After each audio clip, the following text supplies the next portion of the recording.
Hey everybody, it's Friday. Oh my gosh. So guess what's gonna happen in the month of April, May, June until I say so. You're gonna see multiple of Boss and Friends per week. And so I'm so excited to kick off April with oh my gosh, y'all. I can't believe it's April, first of all, but then I can't believe that I finally was able to lock her in. Julia Armet. What's going on? I've been looking forward to this conversation. And first of all, just the intro and being able to just watch the way you've used the technology to set this up. It's amazing just to think about the past year and you doing this past year and seeing how many different conversations you've had and even how the whole platform has really evolved. Exactly. Yeah. No. And I tell people tell all the time, like, oh man, the setup and all the rest of this. I'm like, what setup? I was like, Canva is a beast. It makes us look professional. But I'm the whole actions over ideas thing, and me and you have talked about that over the past year. I mean, golly, it's only been a year since we've known each other, Julia, and from matchmaking to coaching to life happening and all that other good stuff. I just want to catch up. What's been going on?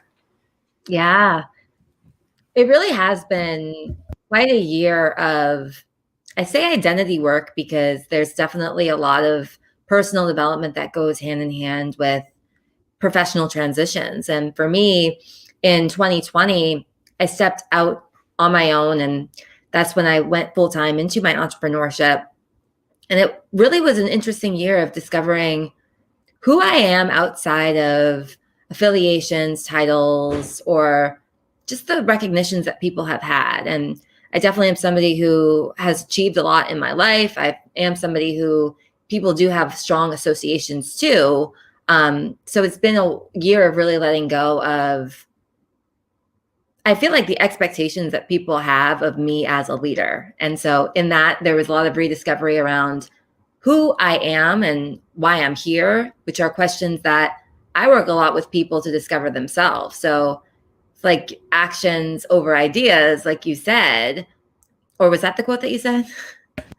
Yeah, that's my deal. That's the quote of the year, the lifetime for me. Yeah.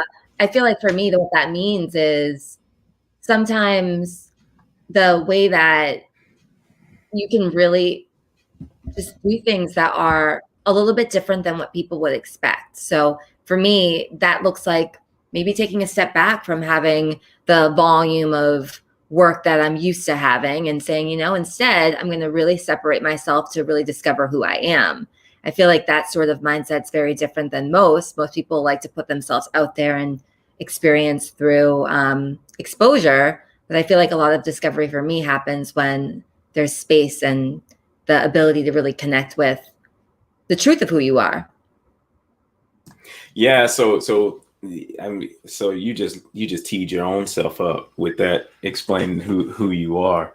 And so I created Boss and Friends as a way for me to introduce people to those that have been impactful in my community. And let me help everybody understand this last year of intentionality and business ownership and just the things you described, getting intention about who my community was.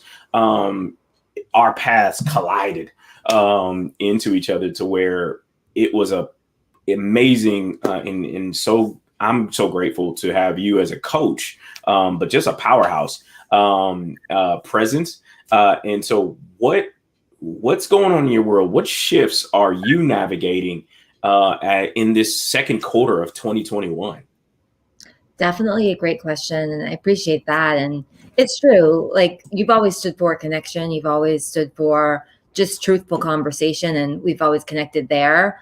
For me, when I talk about identity work, it really has been studying how my brain works and getting clear on just the way that my own self-definition has been something for a long time. And it's been a self-definition that's very much associated with my impact on others. And coming into a space of recognizing for me that I am somewhat neurodiverse, and that's definitely impacted my ability to be a part of a group, and really being able to understand a lot of just the social themes that are happening globally, but then recognizing for myself, wow, there's something that's coming up for me. And what that really was for me was a recognition of a lot of literal social distance, where I saw in myself this tendency of really not being a part of the group, even though I was always seen as the one responsible for the group.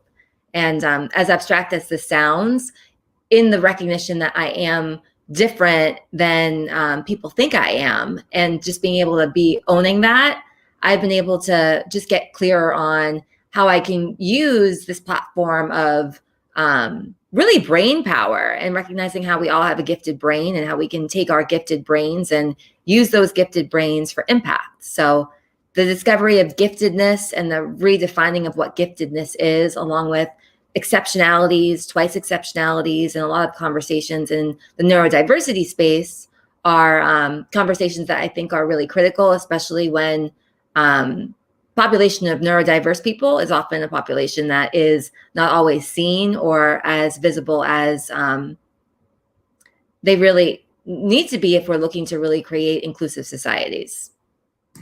Yeah. This is not scripted, folks. This is Julia. You're getting full blown neural divert. Like, I don't talk like my friends talk like this. Like, I'm here for it, because it's, to me, and what I really heard there was the ability just to expand what curiosity really looks like. And in curiosity, we open spaces that include others. And so you show up without an expectation, and there could be expectations around, there being cohesiveness, there being collaboration, there being positivity, and all the rest of those things. But really creating a space where you just allow others to be when they're in your presence. And one of the things I've come to enjoy and love about you is that there really is no expectation for people to put on for you.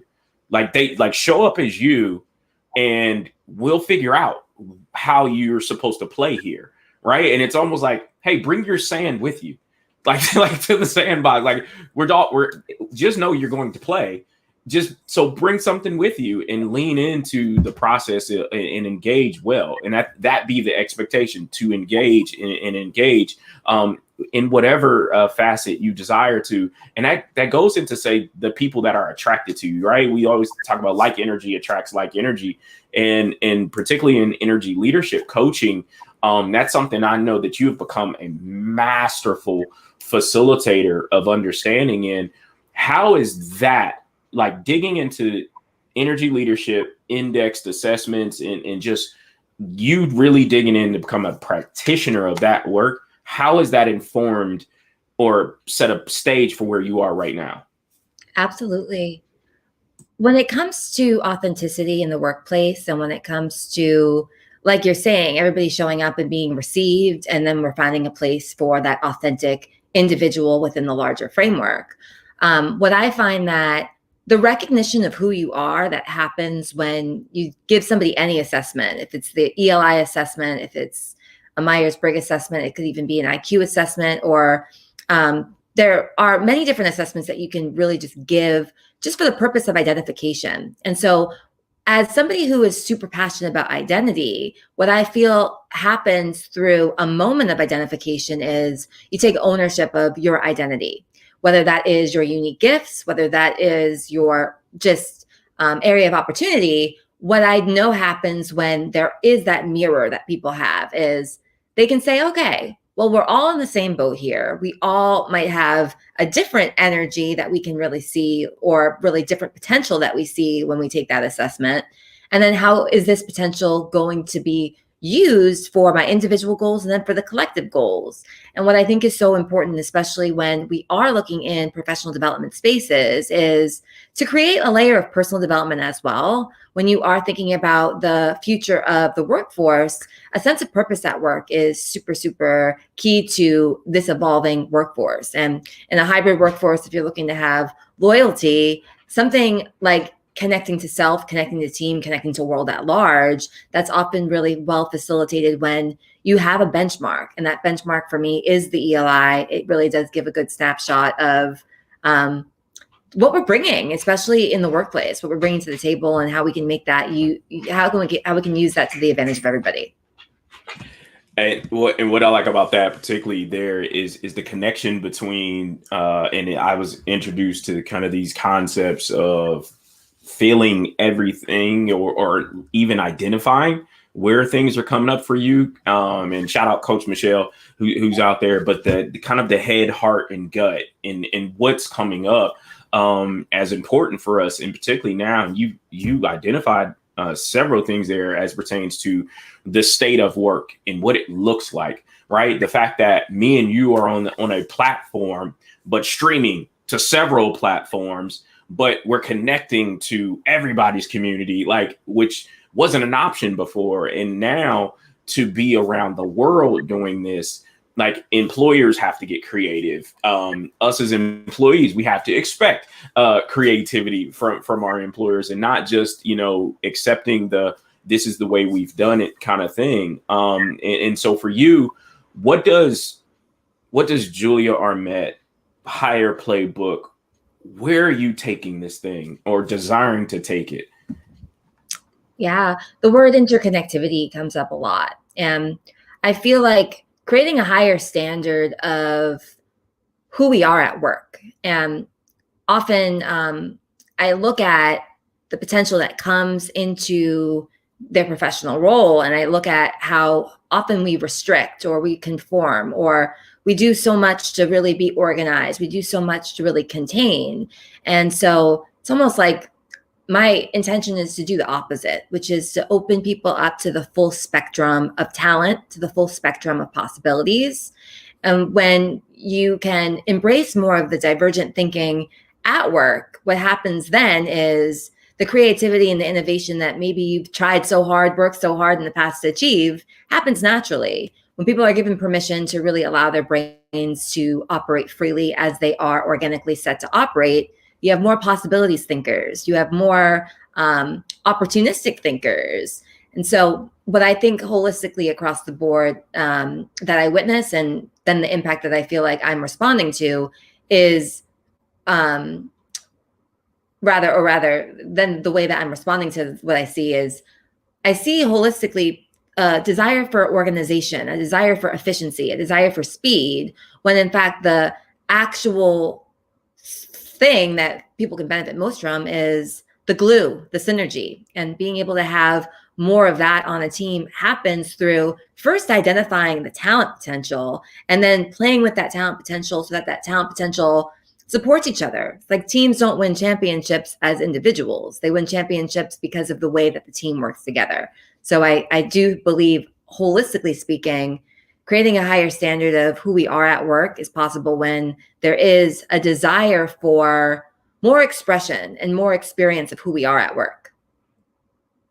Yeah, and I think that expression part, right, is really one thing that I think business is having a really hard time with, right? Because it's one of those, you absorb our identity, you absorb what we say you're supposed to be, but the employees of today are actually finding there's a conflict between the posters on the wall and what you actually practice. And they're saying, well, you know what? If those things are inconsistent about your business, I'll choose me. And I'll choose to reflect it however it feels right for me, or I'll choose to go elsewhere. And I think that is a huge turning point. And it always goes back to something me and you talk about, is particularly when you think about the state of work and how people connect to what they do, the purpose, right? Is it purpose-filled work? And even if it's making widgets or whatever, do I understand the why? And am I signing up for that why? And that becomes a reflection of a person's character, of their values, and people are like, you're getting too deep. But no, it's the whole Maslow's hierarchy of need thing. Like, okay, yep, you give me a paycheck, I can pay my bills, I keep a roof over my head, I got a car. But then as you go up, self-actualization is all really around identity. and how I'm seeing myself, and there are layers to self-actualization, and people are really caring about how they present. And again, not in a prideful way, but do we stand for something? And people are really caring about a deeper understanding of self and how they engage, particularly with community. And when you and you, I'm not gonna let you glance over it. I heard it, but talking about the need to build community in a thoughtful way. How has that shown up for you in this season of life that you've been in? Yeah, I love that question. Your questions are excellent. So thank you. Thank you for the opportunity to answer them. Mhm. Um, Community is a cornerstone of what I do as Julia Armet, as the founder of Higher Playbook. And what happens through the way that people can feel a part of something when they are in community is you actually open your eyes to what's beyond the self-serving needs, what's beyond the social acceptance, which is with those two things met, how are you then moving it forward? And so that's when you discover your just true purpose. That's when you discover what it looks like to be a valuable part of humanity. And so what I feel happens when you have all of your needs met through something as simple as community, your human needs are met, and then you have the space to say, okay, with social acceptance, with this knowingness that I belong, with this security, with all of the things that we really strive for by going after professional opportunities, with all of those met, there's almost a peace and a calm. And you say, okay, well, what can we create together? And so I do feel like community is the framework for which I do impact projects. And people partner with me mostly for projects. So I'll do impact projects, purpose projects, and this can be for organizations and teams, but it also happens where entrepreneurs come together in groups for a specific purpose. And with the almost container of community and just a set time to focus on a mission and a why that might be a temporary why, I feel like it's really a way of proving the hypothesis that when you are truly mission driven and not just lip service to mission driven, but you literally are creating this container of a community and having the project and the timeline to demonstrate what it looks like to truly be mission driven, and then have the actual testament of that through what we deliver. And so whether we're delivering a virtual masterpiece or we're doing a community service project, the way that people are able to really recognize parts of themselves through the actual endeavor of doing the project, I feel like is the valuable experience that gives you the integration of the impact. Yeah, and man, golly, see, that's why I like talking to you, because you take it there. Down a little bit, or just, No, I can be totally cerebral, and I want to make it. no, so here's the deal: the fact that that nugget of it all comes back to impact, right? And I really believe we talk about a reflection of ourselves. Do you understand your identity? Do you understand why you're doing what you're doing? Do you understand the connections that you're a part of? Do you understand what the community that you are in or a part of, how there's a give and take, and there's supposed to be a nurturing that happens? And I really believe it comes back to the last word you dropped was impact. And if you're not centering around how am I showing up, what impact am I having on the environment, and then what impact is the environment having on me, we need to get curious around what's happening. And I think coaching is one of those arenas now that I'm trying to help clients, I'm trying to help people I engage with, and to understand that curiosity around impact is a game changer. And one of the things that I know you do extremely well is being in tune, and there being a level of consciousness and discernment around what's really going on with someone and a community. And so for you, why is that important? Like that's the better question. Why is that important for us to feel and begin to build that muscle there? It comes really back to more of an existential gift that I was given. So I'm a twin, And when you're born into this world and the focus is on identity, where there's this just existential experience of having another individual out there who you're looking at as a mirror, and you're looking at for differentiation, but also for that sameness. It always inspired in me deep questions like, who am I, and what makes me different, and well, what allows for me to fit in? And with that lens that I was basically born into, over time, it was really easy to see through the layers and really be able to meet people and have that understanding of, okay, who am I in comparison? And it really went beyond comparison to the recognition of beyond just the external layer of what you look like, for example, because for me as a twin, I have an identical mirror. I was always looking to understand, well, what's really real about this person? Who is this person really? And those sort of questions, if you have opportunities like I've had to just, let's say, get access to something because you're a twin and you can just have a door open, it's a privilege in itself. If you've had that sort of opportunity, it's almost like, well, why? Why is it that just because I'm a twin, I'm able to have this? Or why is it that this exists this way? So I feel like my natural curiosity that I basically have through the lens of the existentialism, it definitely has informed the way that I see the way that people show up, whether it's at work, whether it's in whatever area of their life. A few things that I do want to say when it comes to impact too is when you succeed in a world being whoever you're told to be, and then you realize that it's empty meaning. That's often when people come to me because they are realizing maybe they've dedicated 20 years into a career and it's for empty impact.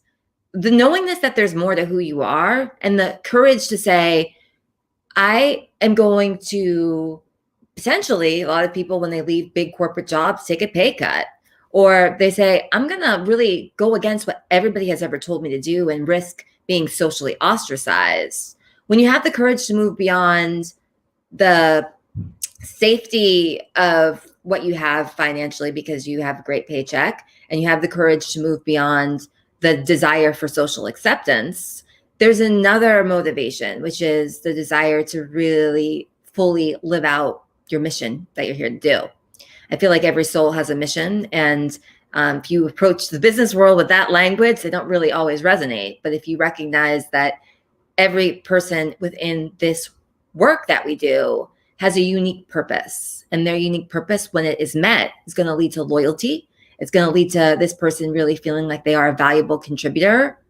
The need for contribution is a need that all of us have, and yet that's often one of the last needs to be nurtured. So if I can liberate that need institutionally and across different arenas, I will feel as though I am living my purpose. So what I like about where you went there is people have been building business, building innovation, not from within an organization. It's when they step out. So it's been cooking. It's been cooking for quite a while.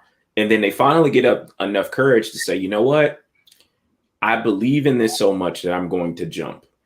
And every great thing that we get the opportunity to experience today came from somebody who jumped. And I'm thinking, in particularly, I'm just thinking about the pandemic, right? All these series that have come out, and one in particular, I love the History Channel, not just because Forged in Fire is like one of my shows, and I would never try to make a knife on my own, but I just like watching other people do it. But there's this documentary series around the food that built America. And to think about just the thought processes of all the people that we know, the McDonald's of the world, the creation of the burger, right? Which, you know, I watched that episode the other day, and it started off as it was meatballs.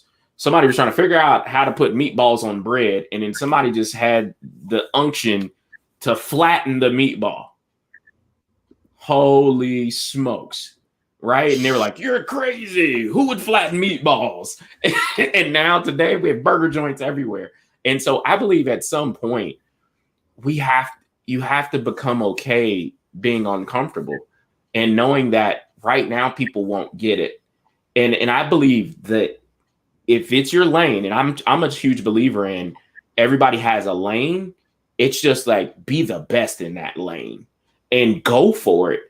And I really believe when we all go for it and we surround ourselves with people who are going for it, you really find purpose in a meaningful way. So I want people to be connected to you because I don't want to hoard you. That's why I have you here right now. How can people find you, connect to you, glean from you, all that good stuff?